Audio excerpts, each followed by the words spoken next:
Okay, so hello, humans, dinosaurs. Welcome to another episode of the Dinosaur Media Podcast with Dilo. Right, say hello, Dilo. Hello. Yes. So today, right. So I know I haven't been streaming for a while, guys. I know it's really awkward to say this on the middle of the podcast, but better spill the beans before like other stuff first, right? So yeah, sorry for not streaming a lot. I got like weird assignments for school. Like it's right before the exam, so there's loads of assignments and shit. I've been busy with that, and there's some really special things that I want to do this winter, so I'm getting prepared for that as well. But yeah, Dialogue's here. So let's talk about that on later today's stream. And today, so we got some very interesting topics. Want to tell me what they are about, Dialogue? Well, we were gonna talk retrospectively about one of our favorite mutual games that sadly was destined for extinction, known as Exoprimal, Yes. and we were also going to talk about the role of AI within dinosaur media. Yes, exactly. So, first, well, this is our first 30-minute segment, so let's start off by talking about what's going on nowadays in the dinosaur internet sphere, shall we? Sure. Right, so I think we've talked about this beforehand but have you heard about Paleophage, the dinosaur horror game?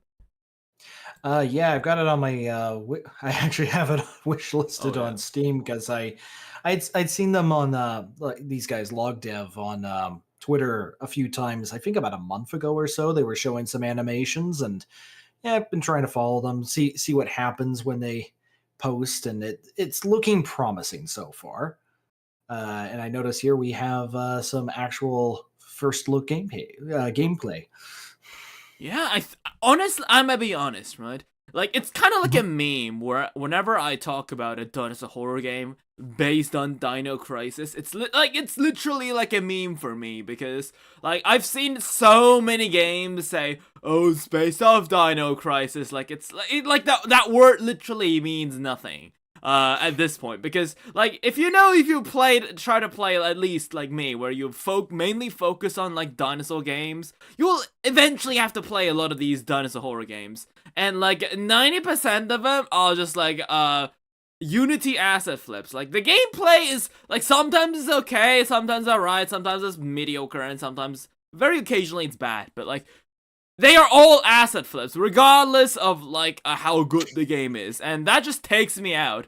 But this game, I'd say, is the first game I've seen so far that actually looks like, oh, that's Dino Crisis. That looks promising in a sense because every time I tried someone playing Dino Crisis, right? Like the only thing they think that Dino Crisis is about is like you finding keys to another door, going open the door, and there's like a billion different keys spread out throughout the entire game. So it's just instead of becoming like an interesting like horror game, it just becomes this like slog fest of you just trying to find a key after key after key after key, and it just gets kind of boring.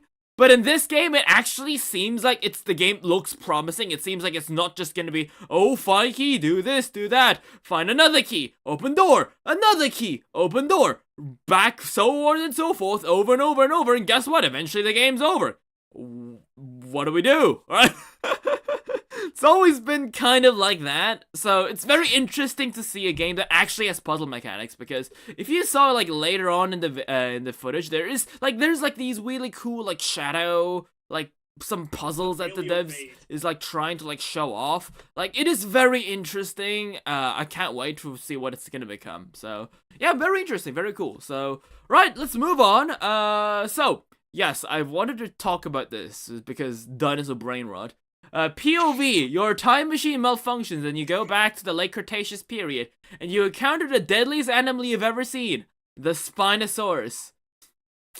I'll say that. Well, if you're saying calling that a Spinosaurus, I don't think the time machine is the only thing that malfunctioned here. So, yeah. Like I've waited for so long to see Therizinosaurus, or at least Therizinosaurs in general, finally come to the spotlight and start actually being recognized as those kind of like perplexing weird cousins in the paleontological family tree, and actually get recognized for being just like, yeah, you guys are kind of really cool and weird looking, and actually fill a unique paleontological niche. And okay, like that's all on the science side, but just it's nice that that there's some stuff finally in like popular culture and in the popular consciousness of like, yes, these dinosaurs are coming to the forefront and being recognized. But why do this disservice at all? Like, everybody knows what a Spinosaurus should look like by now, almost. I mean, if Like, you think about it that way, then technically speaking, no one really knows what Spinosaurus is. Maybe that's like part of the joke. Like, maybe this is like some 4D joke that we still haven't caught on, and that's just the reconstruction of Spinosaurus in 2030. Who knows? maybe, but like at least I'm sitting there kind of going like, okay, at least if you threw like a terrible like AI sail on the back, then I'm at least like, you know what, I can see where somebody was like halfway there to making the mistake, but I'm always like, ah, poor Ferrovicinosaurus, you guys still don't get quite the respect you need yet. Yes, we'll keep our fingers crossed for that. Right. Oh, I know. So, so did you guys, so, Dilo, have you heard about the Western Interior Seaway? Yes, I am slightly familiar with this in my paleontological background. Oh, yeah, well, you also had a paleo education, right? Yes, where I at least remember that, yeah, Western Interior Seaway was yeah, sort of like a shallow sea that occurred throughout I believe it was mid to late Cretaceous of North America. Mm-hmm. And yeah, that basically like that's I guess the long story short of it would be like that's sort of like the main way some people I know in like Canadian paleontology used to joke about was like, why can't we ever find dinosaurs in like Saskatchewan or Manitoba? And it's like, well, everything that you'll find over there is all underwater, so all you're finding is lots of your traditional invertebrate paleontology at best. I Yeah, mean, like, yeah, I think that's where, like, a lot of, like, marine animals, like, I think Prognathodon and, like, Styxosaurus were found there, I think. But, yeah, most of it is, like, ammonite and stuff. Like, it makes sense. Small animals, it could be preservation bias, it could be, like, that's actually the case. Yeah, so, well, some paleontologists, or some, I think, dinosaur, I don't know how do we call people who like dinosaurs online? Like paleo folk, I guess. I like to think like, okay, so we used to, so like people who were fans of cinema were called cinephilies. So do we have paleophilies? I don't know how you would phrase that. Okay, so let's just say that someone who liked dinosaurs. I don't remember if that was like an actual like paleontologist who wrote that on that post, but someone it's a shame because I forgot to like bookmark it for the podcast, and like before I knew it, like I couldn't find the post anymore. Like a classic Twitter, right? But the post basically went viral, and you know when things get viral, like other people try to like ride on the back of it. So this blue check mark, Eve Kanerin, okay, no shit to this person, but you know, like you gotta do what you gotta do, like you gotta bring food to the table, okay? I like we all gotta struggle here. I can understand with that, but what I cannot understand is like how the hell do you screw up the Western Interior Seaway to this extent? Because she made a post like kind of piggybacking off of it, and like I'm not saying that what she's saying is like necessarily wrong, but it's phrased in a really, really weird way. I don't know if she used AI for that, but we'll have to see. Like, I've seen some people react to some segments of it, and let's say some of it was like a bit messed up to say the least. So, well, shall we begin at our beautiful wall of text here? So, there used to be a sea that cut right through North America, the Western Interior Seaway, and it was a place of horror. Well, we know that, like, when the sentence starts with, it was a place of horror on a very, like, normal prehistoric ocean, we know that things are about to get very, very spicy here. Right. So, There have been some legendary sea monsters at various epochs in the Earth's past, but never were there as many monsters at one time and place in the Western Interior Seaway in the campaigning era. First, don't think shallow water is safe. The coasts were haunted by Dinosaurs, one of the largest crocodilians to ever live. They ate T-Rexes and anything else that got too close to the water. So that should tell you where we are as a baseline. And it's funny because the image here is not from a Dinosaurs eating a T-Rex. I think, I could be wrong. I think that's a Spinosaurs. I'm pretty sure because I think it's one of the cover odds for like dinosaur art. I think. And also, yes, a classic misspelling of T-Rexes. Yeah, yes, the R is spelled with a small r. But, like, here's the thing, right? I don't want to sound too nitpicky, right? I don't want to sound like, actually, that's not how it works kind of guy. But, like, I think there needs to be some form of, like, at least, like, there's gotta be a line where I'm like, yeah, that's kind of over the top, isn't it? Like, yeah, sure, Dinosaurs, I guess, could eat a T-Rex, but, like, why would it? Do you see modern African, like, alligators, like, attack, like, bull lions and dragging them into the water? Like, I'm sure it happened, like, but, like, you don't usually see that, right? You know, it just reminds me of like, you know, good old like, you know, early like Museum of Natural History kind of stuff from like the 19th century, where it's like, well, we gotta create these like dynamic, like sensational artwork of dinosaurs in combat fighting each other no matter what. It's always got to be a fight to the death, like iguanodon fighting like freaking versions of like T-Rex or Allosaurus. And it's like we're always stabbing them using the thumb to stab them in the neck, and it's like, yeah, it's pretty sensational, but it's like, yeah, that's not, I don't think this was really happening. And, like, here's the thing, right? I don't think this image was meant to illustrate, like, a Dinosaurus actually eating, like, the Splatosaurus or, what was it? The Albertosaurus. Besides, like, I don't think Dinosaurs even lived at the same time as T-Rex. Like, I could be wrong. I could be wrong, though.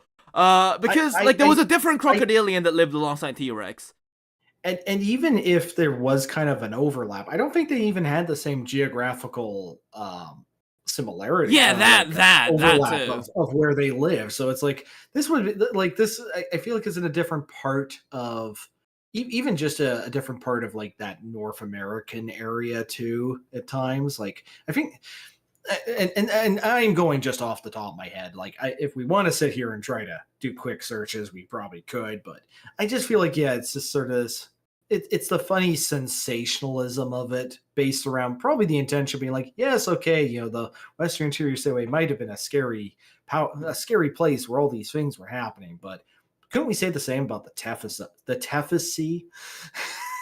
Yes. Can we say that about any prehistoric sea at that point? It doesn't even have to be like a prehistoric sea at all. Like, this is like a basic biology that I learned in middle school. Is that unlike most food pyramids, the way ocean pyramids are structured is that there's very less like on the first level. Usually there's loads of plants, right? And modern like terrestrial ecosystems, and then there's like a lot of the like a smaller amount of herbivores, and there's even a small amount of predators, and there's a even small amount of secondary predators. But in marine ecosystems, I think it's different because like most of it is like a plankton and stuff. So if I remember correctly, what's basically the first layer of carnivores in an ocean ecosystem is the part that takes up like the most space of a food pyramid in the ocean. So like, if you think about it that way, like, every ocean is a place of horror. Like, it's not even, like, a specially thing. And, like, okay, we're getting off topic, we're running out of time. But let me just point out one more thing, is that I'm pretty sure this wasn't even intended as a piece of Dinosaurs eating a Tyrannosaur. It's supposed to be them, like, fighting for territory. It's, like, it's probably, like, scaring it off. Because if it actually wanted to eat it, it probably could have, like, dragged it down into the water right now. Like, you see, like it already has its head out of the water. Like, it probably, like, if it wanted to kill it, it probably would have bitten it down right by now, you know, don't you think? Yeah, like, and part of it is just because I get the impression, like, if I'm going to be honest, the crocodile in the front, like the Dinosaurus, looks a lot more, like, foregrounded, and it's almost like something kind of got slipped into the back. If I'm gonna be honest, it just feels like in the way that it's spaced out, it's like it almost looks like one thing was kind of overlapped onto the other. Yep. And well, moving on. Then you also add the giant predatory cephalopods like Tusoteuthis. All right. So first image, yes, like I do find it very hilarious how like they literally have a second like post on the image that shows the more relatively recent reconstruction of Tusoteuthis being much smaller and like base it off like because like an Obtusos and Arca like those giant squids, but nowadays we know that they were more smallish built, were very stubby kind of cephalopod-esque body plan than what we previously thought. And like they literally posted in the second image. But then they also got to have that image of them eating this random mosasaur. So which definitely wasn't likely the case. Because like I'm pretty sure they went ahead, just Google Tusoteuthis and like grab random images that fit the bill. So like they were like, oh yeah, so probably the bottom one that's a Tuso, right? Not really. It's like the top one that's a Tuso. The big, small, fat one there. It's not the big, large one in the bottom. That's like the old reconstruction. Right. So, yes, and then were the sharks. We can't have a terror ocean without sharks. Crotyracina wasn't the biggest sharks ever, but they were among the meanest. Their diet was mostly other sea monsters. By sea monsters, it probably means fish. Yeah, that's what sharks eat. They eat fish. Like, what did you expect them to eat? Sharks have been around in the ocean, like, practically before there was even trees. So exactly. I'm gonna be honest, it's like every ocean has always been by definition a terror ocean. At least up until the point where there was an atmosphere to breathe. So I'm gonna be honest, like it's like even just that I just love that phrasing because I'm like every ocean has been a terror ocean. So let's be honest here, this is not special. Also, sharks are just sharks.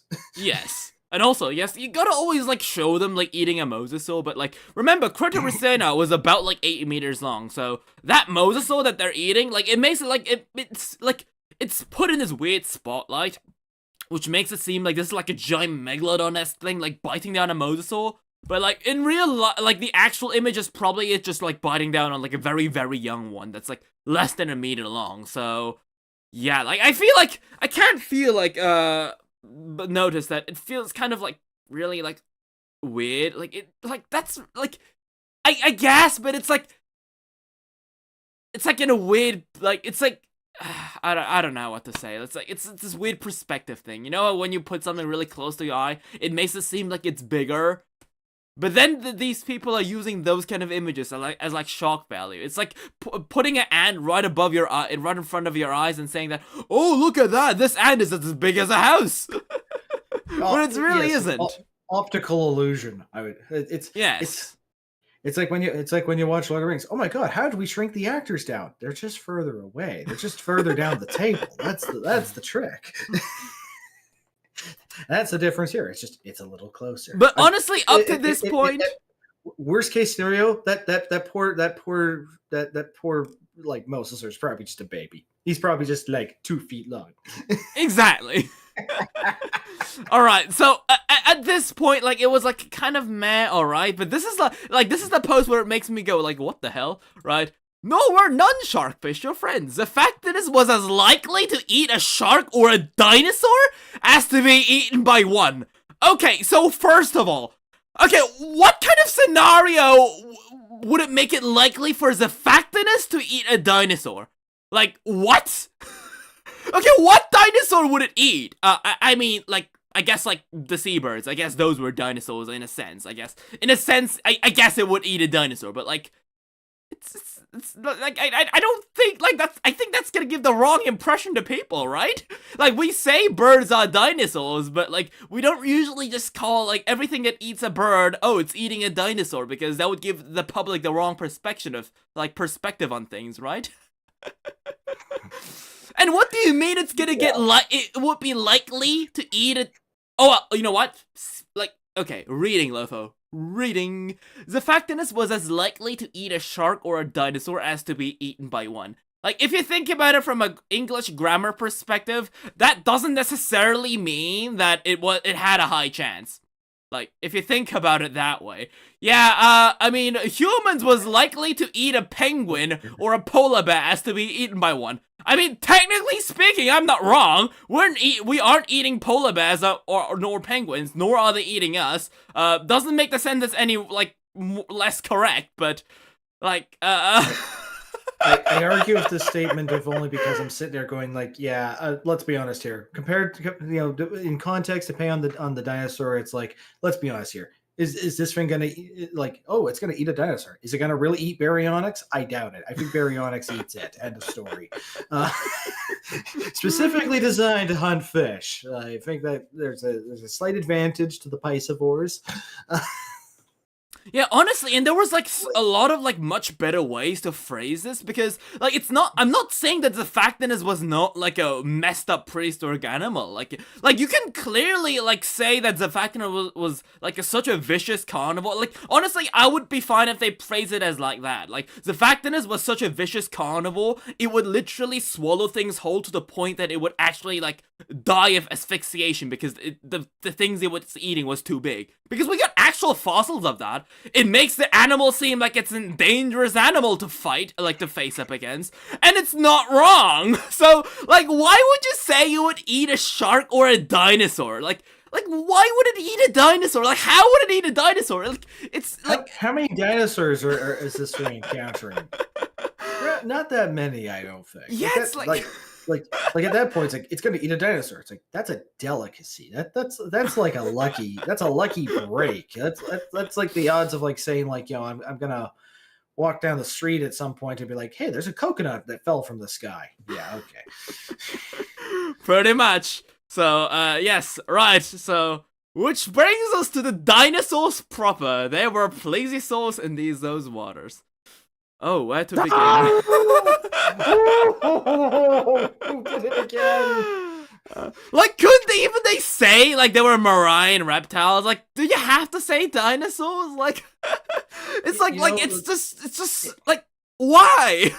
This is the first. This is like literally the first year Earth science student mistake I get. I heard so much about.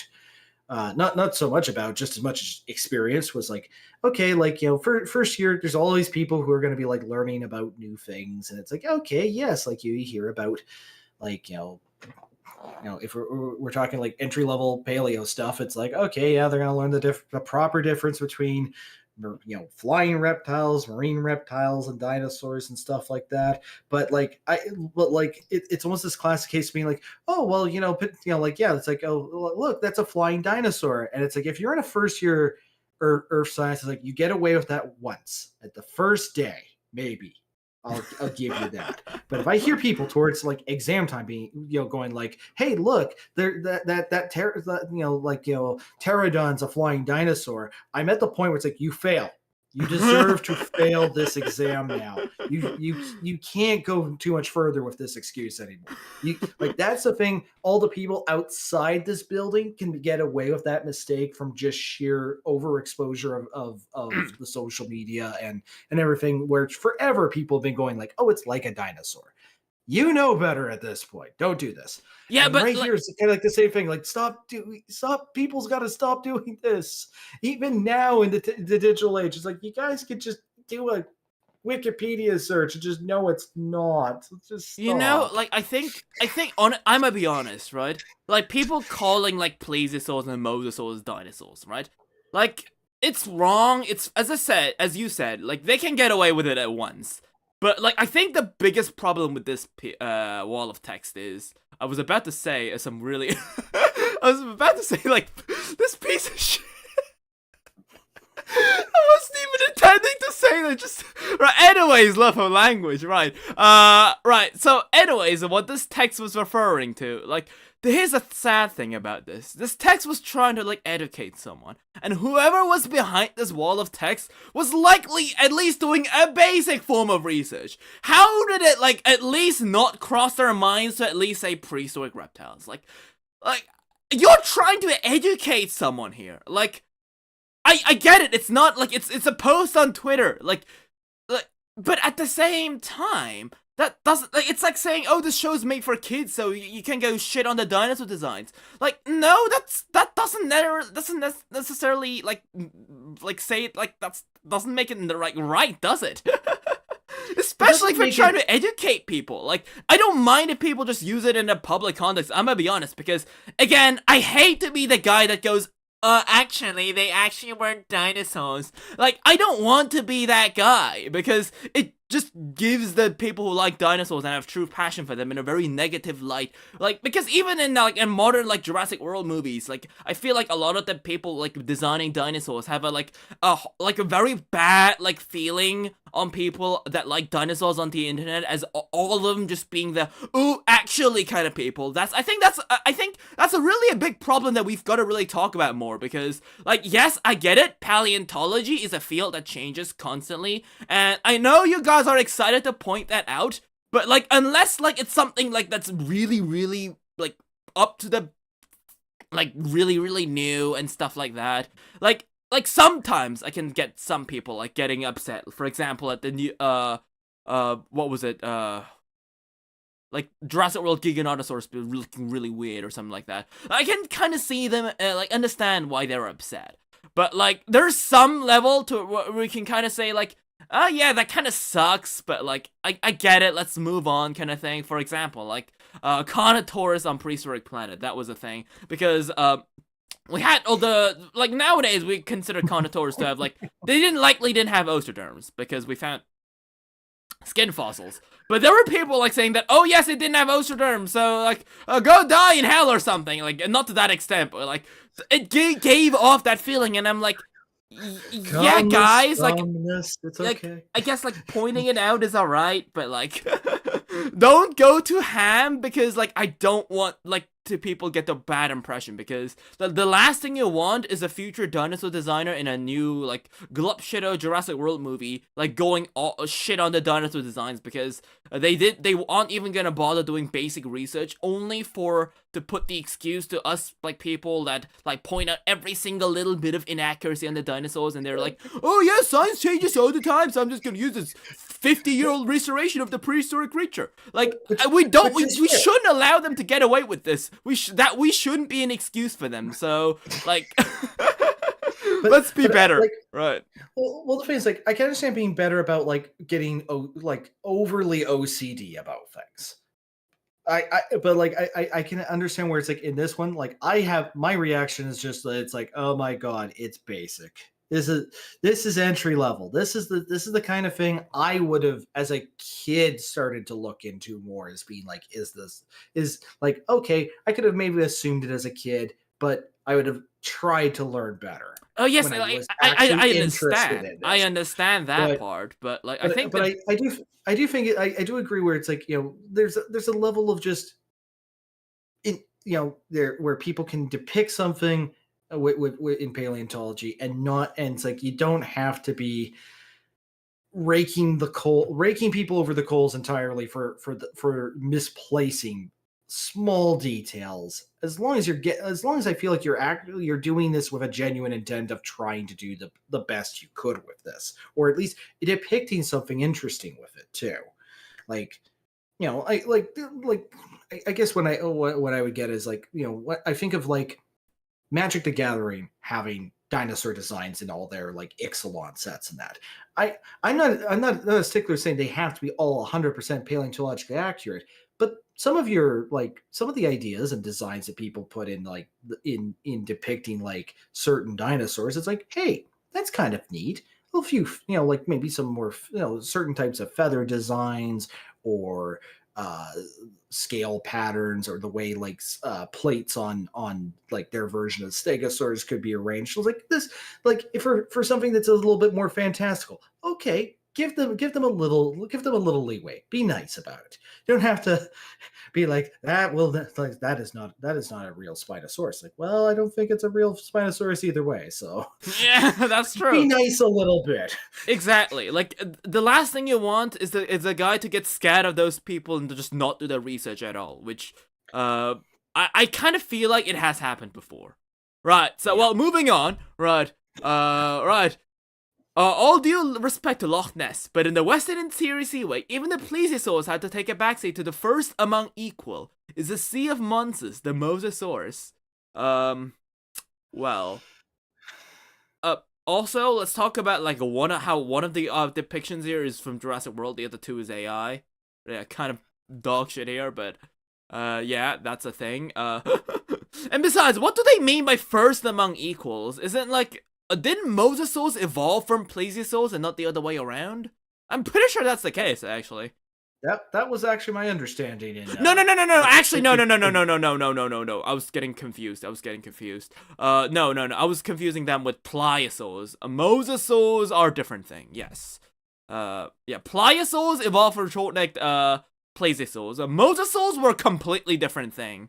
Yeah, I remember. Yeah, it's honestly, it's like old prehistoric marine reptiles, like look kind of similar from further out, but like if you look at their evolutionary like tree and stuff, like they're kind of like more further apart than you actually think. So nope, fair. And to be honest, I was about to say, yeah, that was how I understood it. And then as you're explaining, I was realizing like, oh yeah, maybe I shouldn't say this too loudly, but I was the guy that got the B- on the marine reptiles chapter, so maybe I'm not the best with this. That's all right.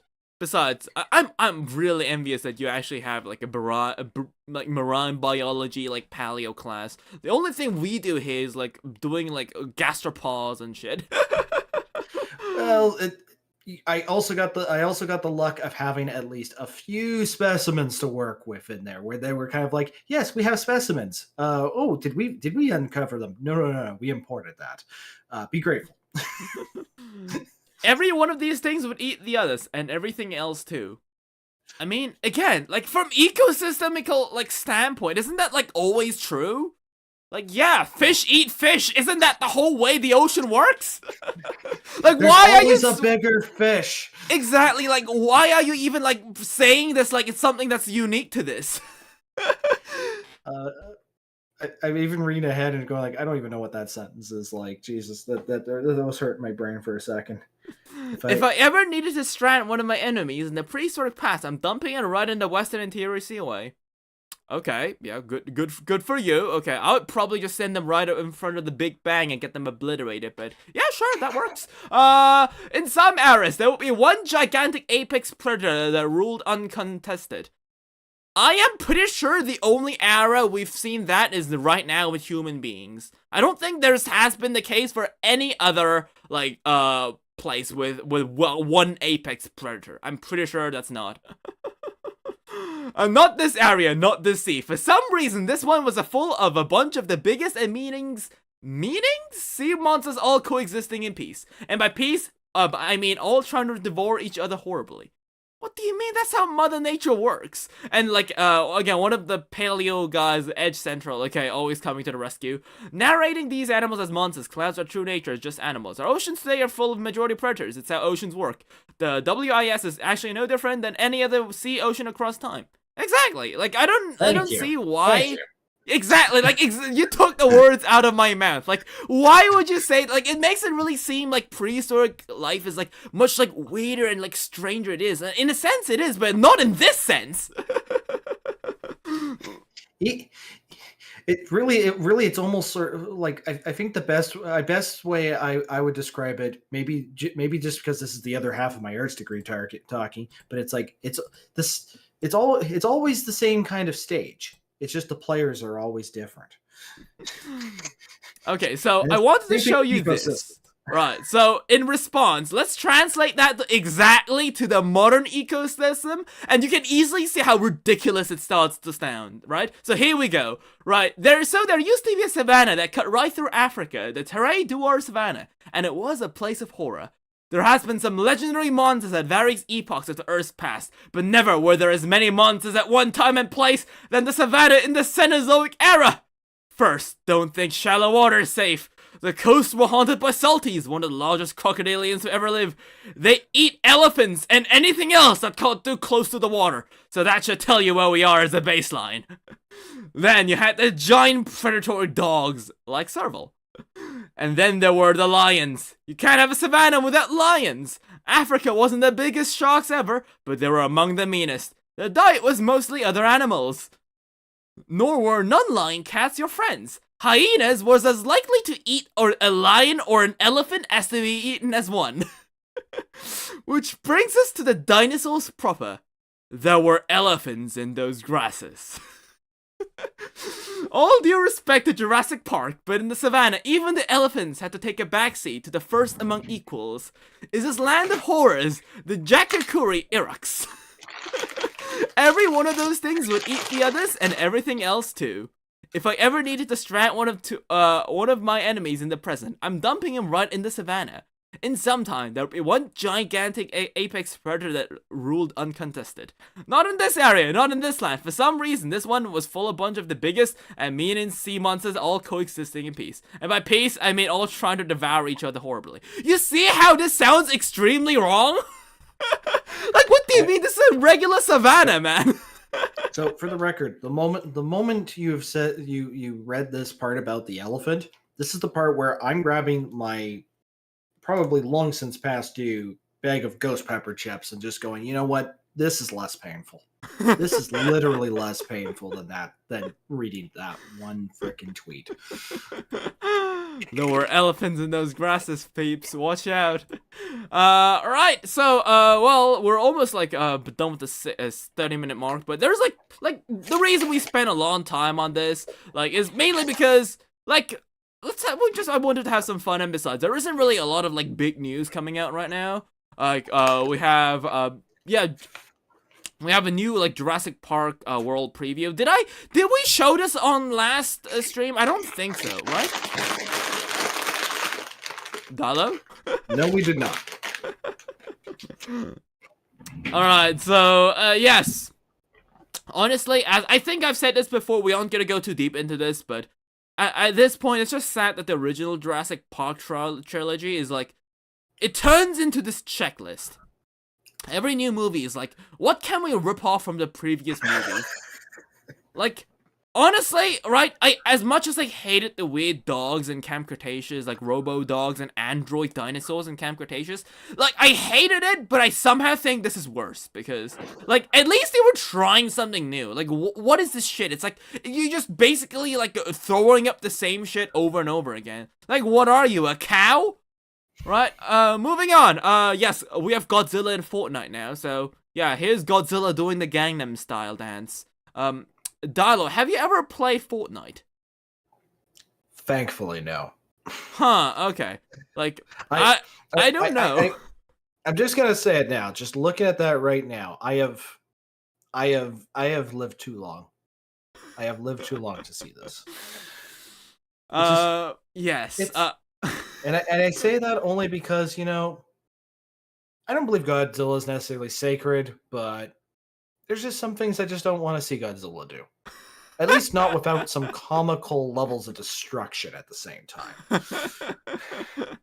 Like, I find it funny. Like, I think, like, it's funny. Like, I don't know. I don't know. I kind of want to play as Godzilla doing the Gangnam Style. So I was, like, wondering, have you ever played Fortnite? Because I was like, I don't know how to play Fortnite, so I might play for, like, one session just to see, like, Godzilla Gangnam Style on stream. I think as a dinosaur gamer, this should be like a rite of passage.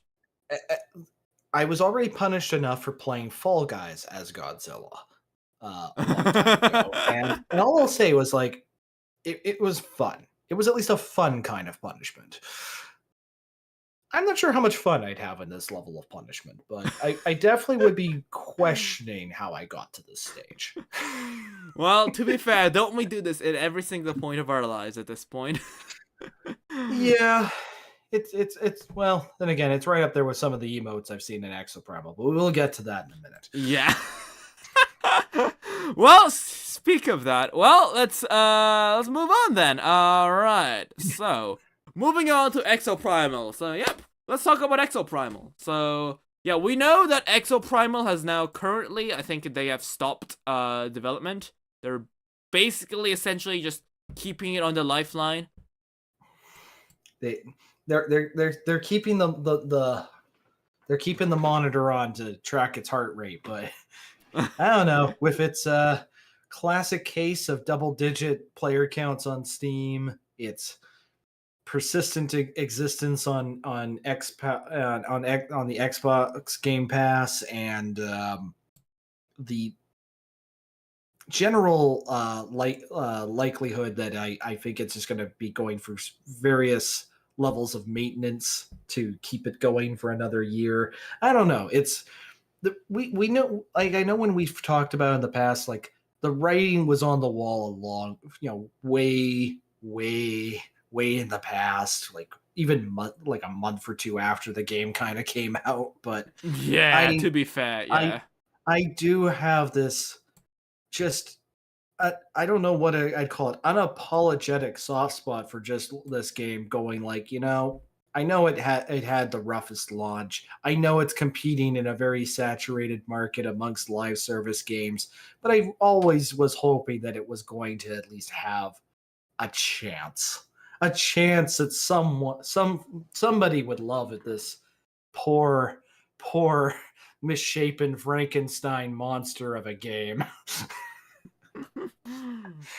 If Yeah. anything, like I also feel like we definitely rolled a very peculiar D20 in this regard with Capcom, because when you spend 25 years making sacrifices to the lizard gods for a remake, a remaster, or even just a re-release of Dino Crisis, and Capcom literally comes out and says, "Okay, we've been listening to you guys for 25 years. We gave you Exoprimal. What happened in that dice roll?" I have to ask. Because it's like, well, is this like Dino Crisis? Absolutely not. It reminds me of a Robin Williams stand-up skit where he's pretending to be a Scotsman inventing golf, and he's like, "Oh, so you do this like croquet?" Hell no! We don't do it this way. We don't do it with a straight stick. We do it with a little screwed up stick. Oh, okay, well then that's like that. Oh, does this become like croquet? Hell no! It's like, it feels like that every time we've been asking Capcom, like, so is this going to be kind of like Dino Crisis? No. Hell no. We're gonna create this. Oh, okay, well then it's like horror, right? Hell no, it's a live service. And we go on. It turns out it was anything but Dino Crisis. Hello Lopho. Hello Loophole. I'm new here. My birthday's next week on the 11th. Oh, good for you, Caleb. I'll make sure to congratulate you on the 11th, right? And speak of birthdays, right? Dilo. So what time is it? What date is it for you there? Oh, time zone wise? Yep. Or? Yeah, time zone wise. We are currently at 15 minutes to midnight. Ooh, so that are you the 3rd of December or 4th of December? We are at the 3rd of December. Ah, alright. Because guess what, guys? December 5th is my birthday! Woohoo! Yeah! Right. Early congratulations birthday to me, hooray. I'm pretty sure I'll pretty sit here in front of my screen lonely and eating cake on my own on my birthday, but who cares? So the question is, are you going to be 200 million years old or 200 million years and a half old? I don't know. Right, so, well, moving on to Exoprimal, I think the only part, I think the one mark that Exoprimal has left its mark is that, believe it or not, I think is like that T-Rex render that you see in this title, on the title screen. Because, I'm pretty sure I've seen a lot of dinosaur artwork that trace that specifically, this pose of T-Rex off. I've seen, a lot of, I forgot, I don't know, I have the picture with me, but, there's, a lot of, children's TV series that has dinosaurs in them. Think about it as basically, Power Ranger knockoffs, but, yeah, there's a lot of, media here in South Korea catered towards young children.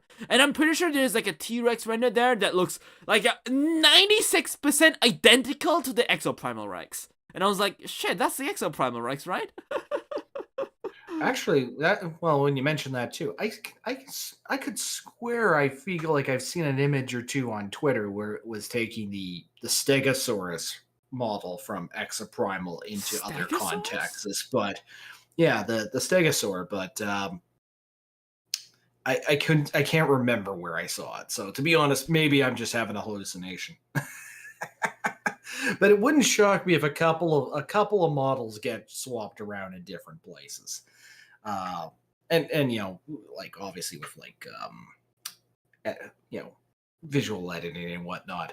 But yeah, like in talking about Exoprimal, like I still actually come back to this game once in a blue moon. Maybe not recently, not in the last, like I'd say, month or so, but I've still come back to this game every so often because I still like to even play some of the sessions because there's some things that are just actually just like you won't be able to find in a dinosaur related experience right now. Like I had a clip on my own channel. I won't try to shill it too much or anything. There's Go just ahead.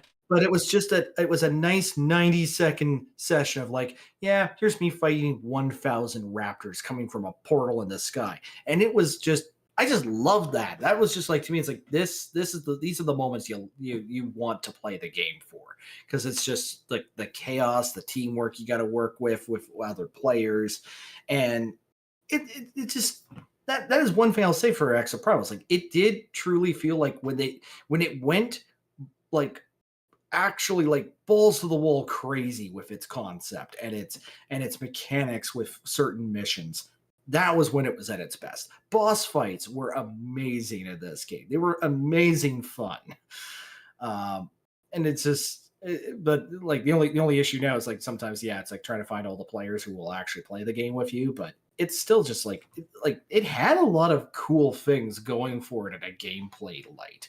Like I'm not sure if you ever got to play certain parts, Lofo, where it's like here's like a segment where it's like pterodons and pterodons were coming from this from a portal, and they would just like just completely encircle like a defense area and just be like, okay, so you got to actually shoot out the ones that will attack you, or else if they knock you into the like the essentially the tornado, you die and stuff like that. Things like that were kind of cool. You only maybe saw it once every 10 hours because of the random ass nature of this game, but Well, to be yeah, it fair, was they fun. fixed it, but it came a bit too late, I'd say, for that. Yeah. Um, and sadly they never gave you what you wanted as well either. We had like because you always played in this game as like all these like mech suit warriors, and you could change out cosmetics with them. There was only one though that ever had like real dinosaur skins, Yeah, it and wasn't a that witch doctor, wasn't it? yeah, and it was like they did Stegosaurus, they did Spinosaurus, a few other ones, and it's like they never did the Ankyceratops, one. yeah. Yep, and they never did the one that you actually said was like it should have been like the first thing, obvious thing, which is like there was the it's in the poster. There's one Yeah, that's the like a Skywave, skywave where it's yeah. like where's your like pterodon one? Where's your where is the pterodon one? The skin where it's like you're one of the like where it's like yeah, or Quetzalcoatlus or something like that. And nope, they never like. And I actually got to end up talk to somebody inside their Discord that said that like they had inside information, and they kept saying like they wouldn't tell anybody anything, but it was like, oh, is it coming? Is it coming? Are we gonna get a skin like this? Is it coming? Is it coming? And they finally just like, no, you're not gonna get that. I'm like, oh, really, guys. That was easy. That was all too easy. Instead, it's like, yeah, we had Street Fighter skins, but we couldn't get a poor pterodon or a Rhamphorhynchus or anything. Yeah, But shame. especially because like I felt like it was I feel like there was a like that's probably the core issue in this game was like it had such a mixed identity go at launch, and it never really just sort of Mm. I felt really just decided to make the turn of like you know I guess just building into that like dinosaur image. Like, why not make the whole game is about fighting dinosaurs? So why not just like build more into like yes, all these guys can have dinosaur skins, and there was more cosmetics related to the dinosaurs, and trying to actually make some unique mechanics with that. And unfortunately, it was kind of more like, no, like, yeah, we kind of got the, I call it the very like standard battle passy kind of thing where it's like, oh well, here's your emote where you can break dance, and it's like, oh, and here's your keychain that has a pizza on it. I'm like, okay, but you guys could do a little bit, be a little more creative here. Could you be nice and give me like an ankylosaur skin? No, I have a fire hydrant instead. Yeah, that's what I wanted to come for in my dinosaur game, to look like something a dinosaur will pee on. Fantastic.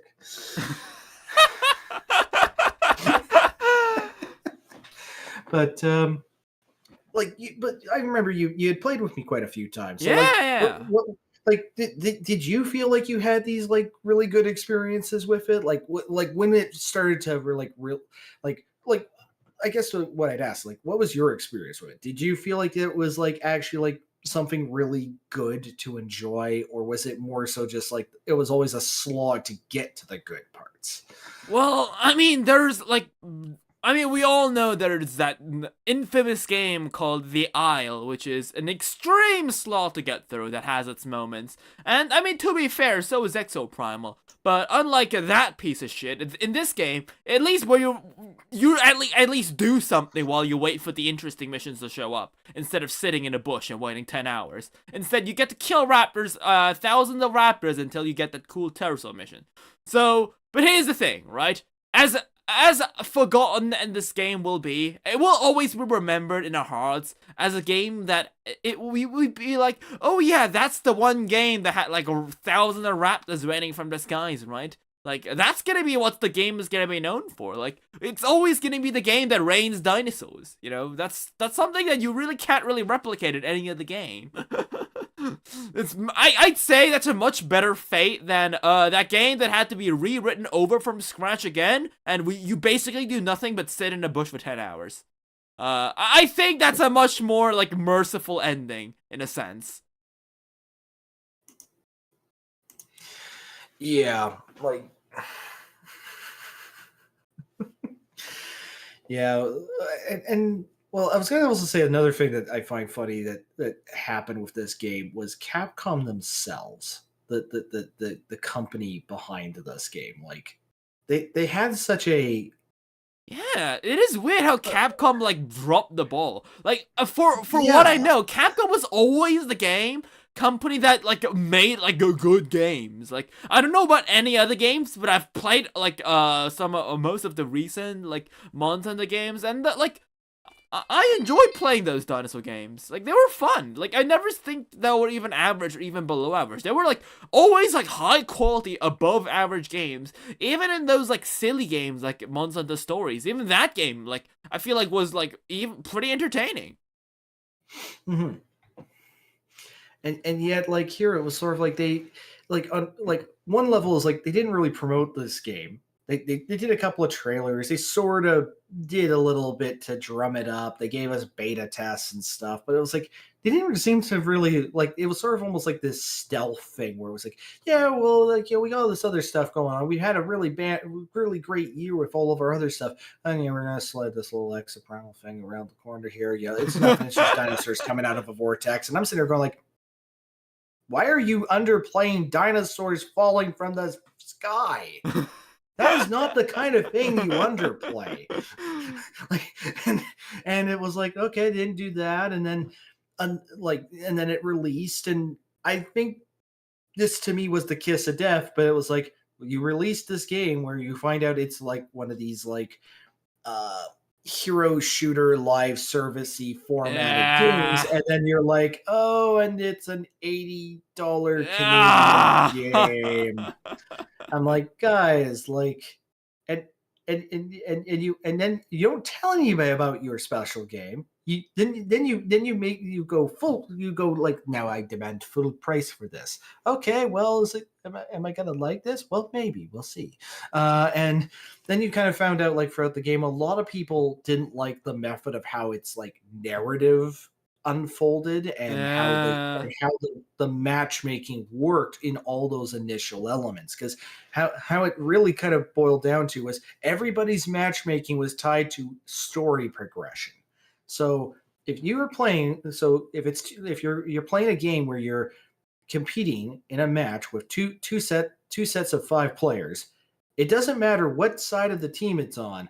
Whoever has done the least amount of main story determines the scaling of the mission I outcome. still can't think, like, who thought that was a good idea? Like, how like, I did you remember, even like, come to that conclusion, right? I know, and then so like what happens, like that doesn't sound so bad at first until you're getting to be like our level, where it's like we end like I think my level officially in this game out of 1,000 is like 156 or something, and and I'm not joking when I say like everybody else on two sides could be like level 100, level 70, level 80, like all these high levels where at the very least like you've beat the story. You've beat the story, you know the beats and everything that's happened. But guess what? If one guy in your matchup is like level 2, you are playing the same mission that you played ad nauseum for the first 6 hours of this game all over again. It doesn't matter how good everybody else is, you are stuck at the same first frickin' level because one person has decided to be like, I want to now start the game, and it's like, oh no. I don't want to torture. I don't want to blame it on new people joining the game, but Exactly. it almost feels like you're punished for committing to actually wanting to rank up and get to the high level missions for that too. I've had people come to me and say that, oh yes, Lopho, should I play Exoprimal? It sounds fun. And should I recommend this game? Like, it's fun, but like, at least before they changed it, like with the quest-based thing, but before the story-based thing, I was like, if I invite this guy to the game, like, isn't that just gonna be a burden for the rest of the people who have to play the game with them? Like, I don't want them playing the same missions over again. This game is already tiring as it is. I don't really want to get that extra, like, slap in the face here. Like, Well, yeah, and like the way and what that really promoted as well of some of that setup in the game was just that it promoted the idea that for people who are really specific to playing high level difficulty missions or trying to maybe maximize the chance of getting a boss encounter, it's like we had people ditch all the time. Even we had to do it at one yeah! point on stream where we're trying to get the Triceratops Neotrite, boss. yeah. That was a seasonal boss, and we're going like, okay, well, like after a point we stopped playing certain missions because we're just like, okay, which one is this? Oh dear God, it's the entry level mission. Back out. Let's start again. And we did this for like an hour before we even got close to a mission that maybe was gonna be the Triceratops.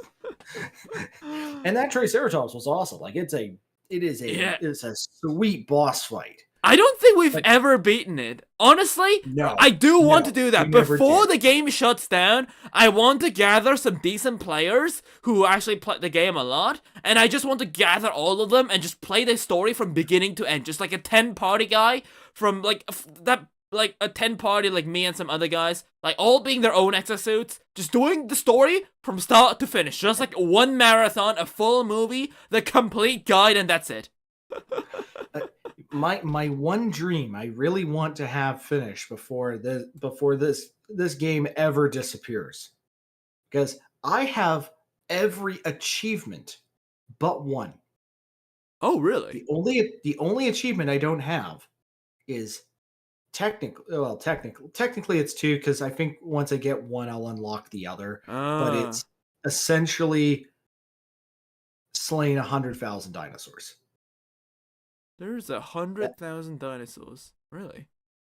Yep, Oh, that is there's one. one. Oh, Cretaceous Eradicator. Oh my God! Right, that's 100,000 dinosaurs, and it's like I am 2/3 of the way there. I would love it if I could be like, yes, I will achieve this. I will achieve this one day. I will be the 1%. How did you do that? I can be the 1% in my life. Yeah, that is 1.7%, I guess. and everything else is possible with a lot of shenanigans. Have Must you say. have you done the mission no exosuit no problem as well? Yes, I have. Oh, I haven't That done that. was Like I haven't that done was like a me. lot of That them. that was me getting chewed out for the one and only time over an open chat. Because they're like, dude, get in your suit. And it's like, not until I get my 20. And I just basically heard like bleeping achievement hunter. They know why I was doing it. And it's like, oh yeah, I was. Whoopsie, but not really. Yeah, like you gotta suck it up. It's like that one mission. Like, gotta do it, right? Yeah, and the thing that and it's like and like in this game, like I think we eventually kind of figured out who our main suits were, and that was kind of part of the fun for me too. Was like I'm the type of person in video games where I'm going to be honest, I'm a pyromaniac.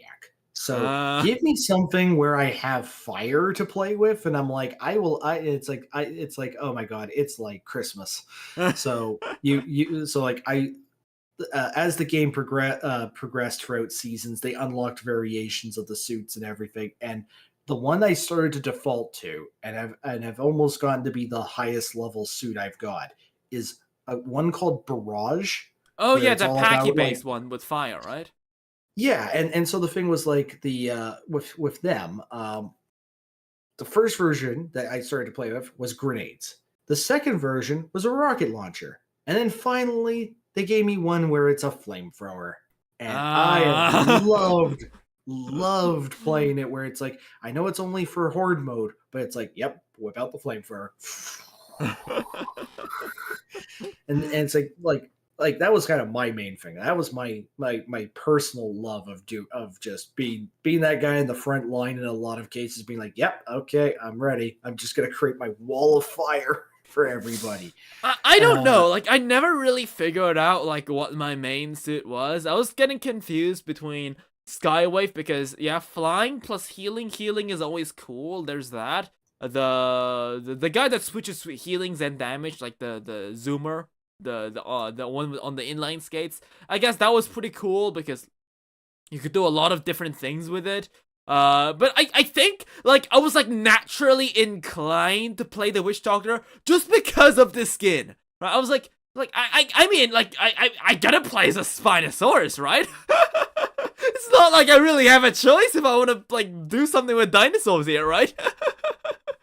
So I was like, yeah, I'm gonna play the Witch Doctor, which I'm gonna be honest, felt like the weaker one out of all the three healing exosuits because like it dealt so little damage, it couldn't even fly, and like it didn't even have like big of an ability compared to like Skywave or like the inline skater guy. So like I'm just kind of behind all of that, just all out on healing, which to be fair isn't even like a thing that's like necessarily like big unless you're doing like those really big boss fights at the end. That's where all healing might come in handy, but except for that, like you really don't want to go all out healing usually, especially if you're forced to beat dinosaurs faster than your opponent. So Witch Doctor was kind of like a really mad pick for me, but like I just still had to because all like it's the only bot that had the decent skins. So mhm. Yeah, and well, I was trying to figure what other ones that I end up eventually playing that I sort of like because I tried to level up most of the suits to some degree, and it was like, um, I like Skywave a lot because of the aerial mobility. I I think amongst heavies, I think in design, I always loved the samurai. I think it was called Masume, but yeah, we're also mate. Yeah. practice, I liked Krieger, which is the Oh guy, the big yeah. dude with the minigun. Yeah, with with the energy force shield, right?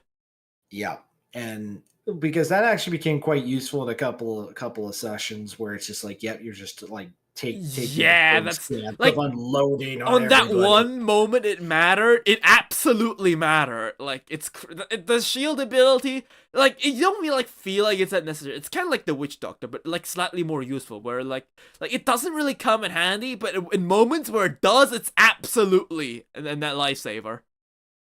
Because you can even Yeah. heal guys that are like, because on missions where kills matters, you can just put a dome above the falling guy so the other guys can just revive him in peace. Like that, I think that was like one of the main uses of it. I think. So, Dilo, you know how the main boss of Exoprimal is Leviathan and AI? Yep. Yep, that's what we're gonna be talking about now. So, Well, there's yeah, only one. fluid transition here, right? If I may, just one thing before All we right, leave go Exo. ahead. 75% off on Steam. It's actually worth it now. Wait, 15 what? bucks. Oh, really? Hold up, hold up, hold up. Let me see. Really? Last I saw, I think it was still on sale because of the autumn sale, or maybe it changed. Oh shit! It is. It's Yes! on sale. Dude, Now's the chance. for another 10 It's actually hours. worth it. For 10 hours, it will be worth your time. You and the other 35 daily players. But like, minus the daily player account, for 20 bucks, like, yeah, that's actually worth it. Like, why couldn't you do this earlier? If you did this at the start, we probably would have gotten a lot more players. Just start with that $15 sale, and you would have had a chance, Capcom. Yeah, but You had a probably it's like chance. there's like probably investor stuff and like technical stuff which we don't know. Like sometimes, as we all know, sometimes it's better than to let a product die than to keep it alive from a financial standpoint.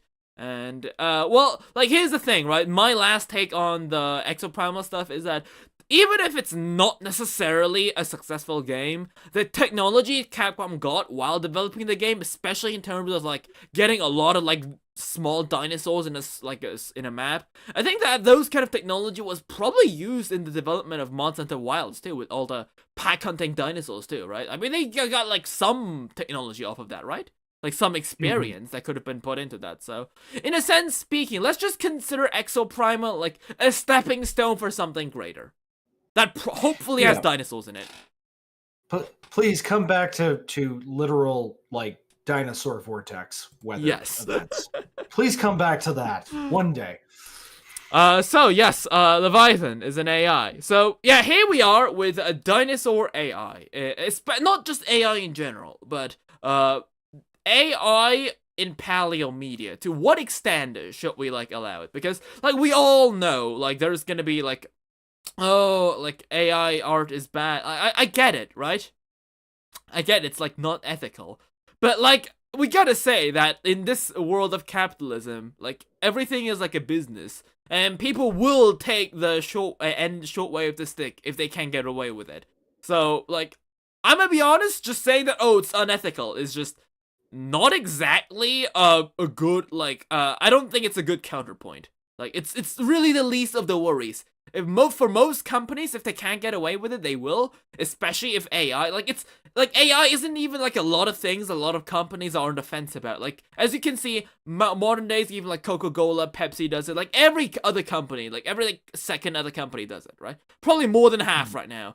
Like so, at that point, like saying, "Oh, it's just unethical," brr, is like not exactly like a valid like. I mean, like in a sense, it is valid, but like I don't think it's like an effective way to counter against like talks about like AI stuff being used. And like it's not just like AI art that I want to talk about, it's like AI use in general, because like I'm gonna be honest, like there's like a lot of like good ways AI can be used, especially like in medical fields and stuff. I've heard that there's like a huge revolution going on thanks to AI, but like we can kind of see like well, like in terms of like in the paleontology department, it's like not really going that well, is it here?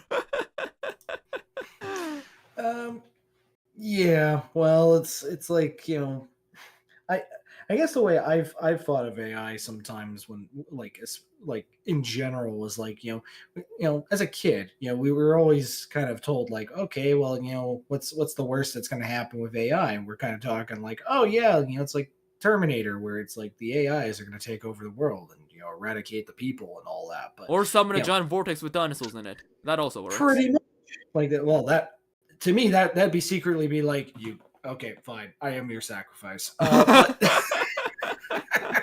but no, like in seriousness, it was just like, yeah, like a long time ago, that used to be kind of like the thing where people would imagine what was kind of the worst of what was going to happen with things like when we finally create the AI. And nowadays, it's kind of more like, yeah, so what's happening with AI these days? Well, it seems to be an endless source of either um, laziness, ridicule, or sometimes very good intentions that are now being twisted into something very slimy in a corporate way.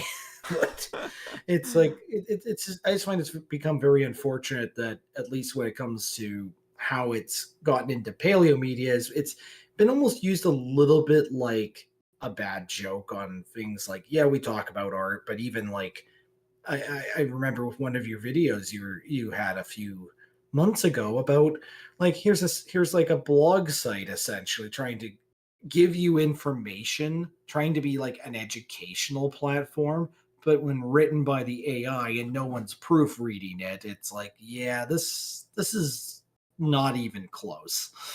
You might get one. It's almost like getting one paragraph and three correct at best. You know what? Like, speak of that, I've seen another website, and I won't spoil the exact details because I watched it on stream before. Like, I think I did it like last week or so, but it actually included like there was like one like it was a whole like dictionary about dinosaurs, right? But there was like one paragraph at the site that was just like completely filled from the bottom to the top with Christian dinosaur propaganda. I kid you not. I don't know how, because like AI is like a language model, so it only churns out things it was fed. But so usually because it bases off like from the majority, because like if 90 people say that dinosaurs are made by evolution and one guy says made by God, there's no way the AI says dinosaurs were made by God. It says they're gonna say it's made by evolution. But for some reason, that guy, like that one paragraph in the website, like that one link in the website was like saying like, oh no, the Earth is 6,000 years old. Dinosaurs were cold-blooded and dinosaurs were wiped out by the Great Flood. And I'm like, what? Why? Like, how could this be? Like, because I literally did the test right afterwards, after I while I was like looking on the website. I fed the exact same like I guess words to ChatGPT, and it threw up words that were like that sounded right. I'm not saying that like what the AI turned out was wrong, but like yeah, that could pass off as like an educational thing. Where else like the sentences that I read on the website was like, no, that's like what the fuck, man. That's not right. Like, who did this? Why did they do this? Like, if they would do that, like, why hide this so deep into this one very specific paragraph that you wouldn't click unless you deliberately click the link? Like, it's like, it wasn't even the fact that they were being, like, upfront about it. They were like, oh no, there's just one hidden link inside this website that leads you to this one, like, information post about dinosaur stuff filled with Christian propaganda. And, like why? How? Like, if I was somehow in charge of spread Christian propaganda, I think I would make it a bit more obvious than hiding one paragraph out of, like, the 200 links in that page, but, yeah, I guess that's just a really weird thing that we had. So, Well, well, hey, like I hate what I kind of hate to say in a certain light when you phrase it that way is like, hey, like there's scarier things that those links could probably take the poor children to in some regards. I won't say it. I won't give people the imagination. But the point is, like, yeah, like it's just a weird scenario how this is all going. And because you bring like art is the easy low hanging fruit. There's lots of jokes about it. Churosaurus in particular, the Churosaurus in particular for me. But yeah, it's even getting into like articles. Like I'm what I'm kind of wondering is like I don't I'm waiting for the day where we're gonna get to see that in like the Jurassic World promotional stuff pretty soon. oh. Like on some level, someone's gonna try and squeeze that in somewhere, whether it's like you say, chat GPT kind of like information that isn't correct, whether it's art, whether we start even going like a couple of more steps, like where we're going to just use an AI to just mimic John Williams's themes instead of paying a real composer for something. You know, I'm just wondering, like, what, like at this point for me, it's more so just like I keep wondering, like, okay, how much further along till we start seeing how mainstream they'll keep putting sort of subtly using AI to cut the corner I mean, of I think we've production. seen this a lot. Like not in Jurassic World because like Jurassic World stuff really hasn't been like out. Like the last time like Jurassic World Dominion was out, like AI was still like in its very early stages in a sense. But like Mhm. now it's like a lot different, and we already are seeing this with a bunch of those fake fan made Jurassic World like rebirth trailers with a bunch of like those AI like thumbnails. Have you seen them? One or two for sure, and Yeah. yeah, they are kind of a little obvious after a point. But like I think the biggest problem with AI is like honestly, like AI art, like I get it, let's just get this over with. Yes, I know it's unethical. But I think like I can't speak for the rest of like AI art. We aren't even, as I said, we aren't talking about the AI art and like uses in general. We're only talking this within the scope of dinosaur media, okay? So don't take this out of the hand. So I think especially with like an AI in terms of like dinosaur media, I think AI just shouldn't like be used not because of ethical reasons, but because of what paleontology is. It's always discovering new things from fossil evidence. And AI is always something that throws up things that we've already gave like put it in as an input. So it can't like make new conclusions based on fossil findings. So I think that's just like using AI in a for something like that in a field like paleontology or dinosaurs is just wrong. Maybe it might sound like, oh, it's again, it's just, in a sense, I mean, it's kind of like saying, oh, AI bad because and unethical, but like not really, because I think just unlike saying, oh, it's just unethical, I think using AI in dinosaur education in a sense, I think that has some serious repercussions because well, we've seen the website that say like a lot of bullshit, like velociraptors having 15 teeth, but like yeah, there could be worse things than that, but at the same time, like you don't want to use AI on like if you want to teach people about dinosaurs without at least like proofreading stuff. Because like we've seen what happens literally on this stream. What happens if you like do like a misinformed like bases and stuff. Like we saw that like Western Interior Seaway awful article there that like shows like random like literally glup shito text. But, like in a sense, right? If I think personally, if AI becomes the more developed enough, especially in terms of like a researching stage, if the AI is good enough to do that enough amount of research, and if there's like a lot of humans that can proofread that, I think it can be used as a tool to maybe teach some people new things. But in terms of like the actual like scientific field, at least in paleontology, and making new conclusions, I think generative AI is something that we should be avoided. Mhm. Well, especially because it's really stifling. In my mind, I feel like what you're eventually going to do is you're going to stifle people's own intuition and creativity with it, because it's going to become too much of a crutch. Especially in a science, because I feel like after a point, it's like, yeah, you're not going to push further if you keep sort of relying on some of these systems to not simply just give you basic information, but even like in a lot of cases now academically, like there's a lot of like it didn't exist technically when I was back in like my university program, because there wasn't really things like chat GPT quite yet, not in that level, not the level it is today. But now they're at the point where it's like, yeah, they got to start mentioning. It's like, yeah, you can't use these things to start trying to fill in the gaps of information for yourself and help semi write your papers.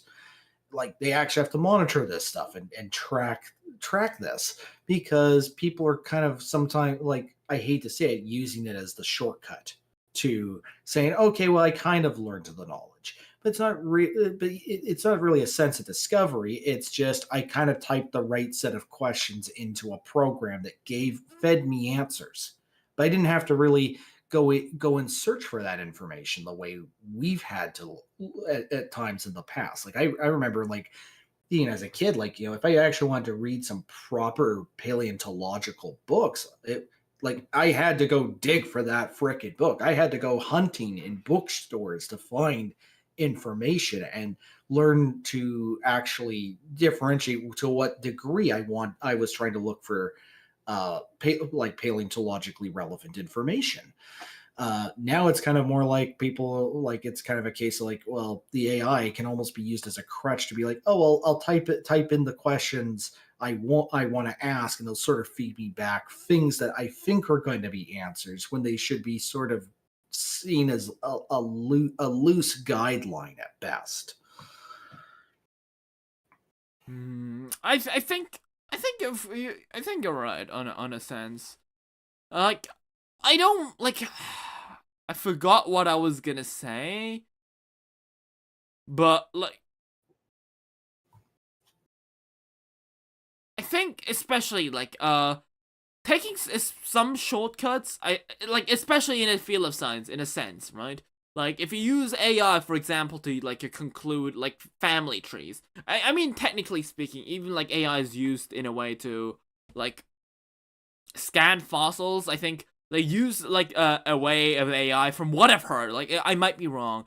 Like when they design like dinosaur family trees, they extract like the traits of the fossils they input in the program, and the AI using that database turns like formats those information into family trees. And that's what I think that's we do like in comparative biology in terms of dinosaur stuff. But like that kind of stuff I can like kind of see happening, but then there's like again like educational websites right now with no proofreading. I think that's like something that should be avoided. But at the same time, right? If it's something done for fun, right? Like it's not like a big project, something done for fun, like it's something very simple. I think that it shouldn't be like a taken with like really to hell and beyond with scrutiny. Like I think it can be a tool that can people have like fun and use with, right? Like I like but at the same time I don't want it to go way off into the deep end because as you said, it's not gonna foster, it can't really foster creativity and stuff. Oh, of course, but at the same time, I think humans themselves are innately creative. Even if AI is at some point gonna be the majority of the way people create stuff, there's always gonna be like more than a handful of people always drawing and making cool stuff. So I don't know, in a sense, right?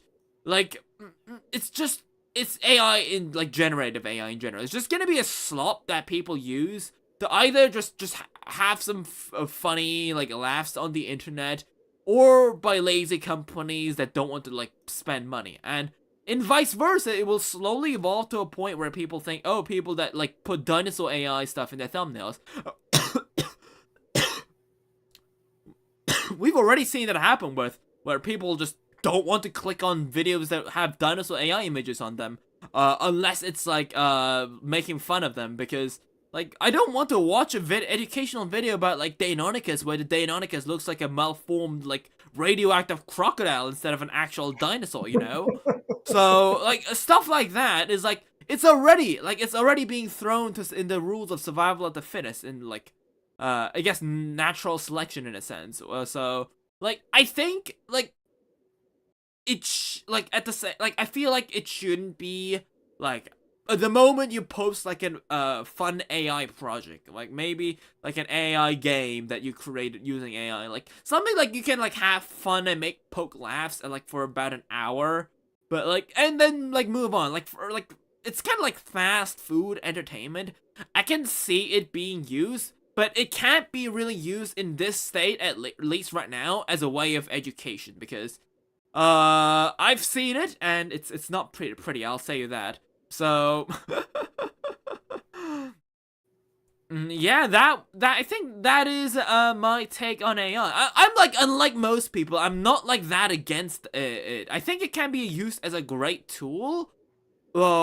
Mainly because people who try to take the short end of it will always like, it will fall on the natural selection at some point in the future. It will happen, I think. Don't take my word for it though. That's just my prediction. So but yes, I think that is though at least the case for me. I don't know what the case is for you. If you mind giving your opinion on this.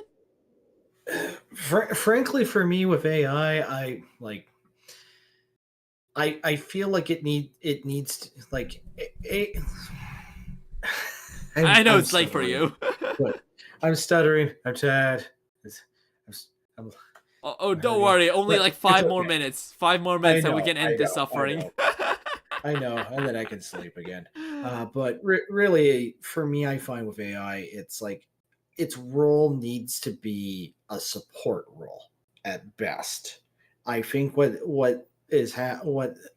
my stance is really is that it has its role, but it's a support role. It's something that you do to assist in something.